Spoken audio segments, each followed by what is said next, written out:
नमस्कार मंडळी. 2024च्या विधानसभेची निवडणूक आटोपली आहे. तिवसा विधानसभा मतदारसंघामध्ये आपल्याला काही मतं कमी पडलेली आहे आणि आपला काँग्रेस पक्षाचा महाविकास आघाडीचा तिथे पराजय झालेला आहे. याच्या आधी आपण भरपूर साऱ्या निवडणुका लढलेलो आहे. माझे वडील आमदार होते, त्याच्यानंतर 25 वर्षानंतर यशोमती आमदार झाली. काही लोक त्याला घराणेशाही वगैरे काय काय नाव देतात. मी कधी तुमच्या वडिलांचं काढलं नाही. तुम्ही माझ्या वडिलांचं नाव काढायचं काही कारण नाही. ही वॉर्निंग आहे. एक समजा, निवडणुका लोकसभेच्या पण आपण जिंकलो, विधानसभेच्या पण जिंकलो. म्हणजे उधळपट्टी आणि जे काही खालच्या दर्जाचा भानगडी ज्या होत आहेत त्या अशोभनीय आहेत आणि जे लोक निवडून आले ते त्या हिशोबानं इथं वागतायत हे सगळ्यांना दिसतंय.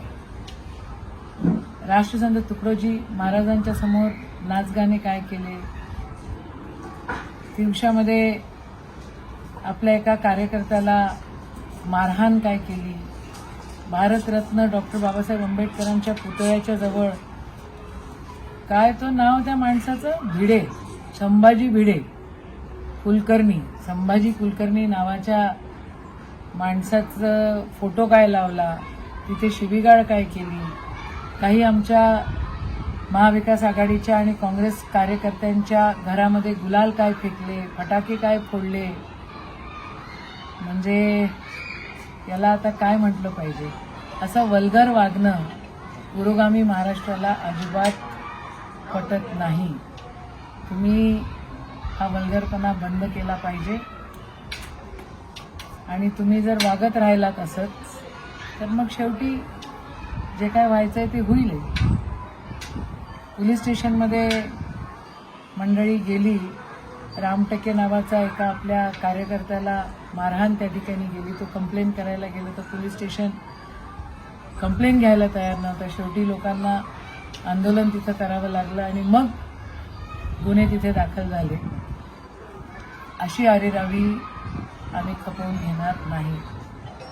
माझ्या मतदारसंघातल्या सर्व मतदारांना, सर्व माझ्या कुटुंबातल्या लोकांना मी आवर्जून सांगते की या अरेरावीला घाबरण्याची गरज नाही. तुमची लेक, तुमची बहीण अजून या ठिकाणी आहे. मी काय मेलेली नाही, मी जिवंत आहे.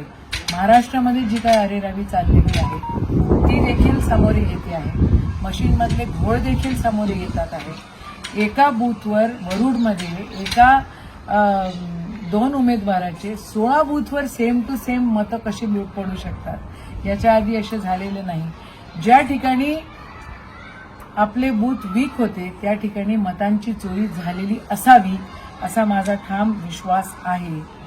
आणि आपण राजकारणामध्ये सेवा करण्यासाठी आहोत. ती सेवा आपण अविरत सुरू ठेवणार आहोत. मतदारसंघातल्या सगळ्यांनी हे समजून घ्यावं की अजिबात कोणीही घाबरण्याची गरज नाही. हमखास तुम्ही या. मी 1-2-4 दिवसांसाठी मी कुठे बाहेर जाते. 2-4 दिवसांनी मी परत या ठिकाणी येणार आहे आणि तुमच्या सेवेसाठी मी हजर आहे.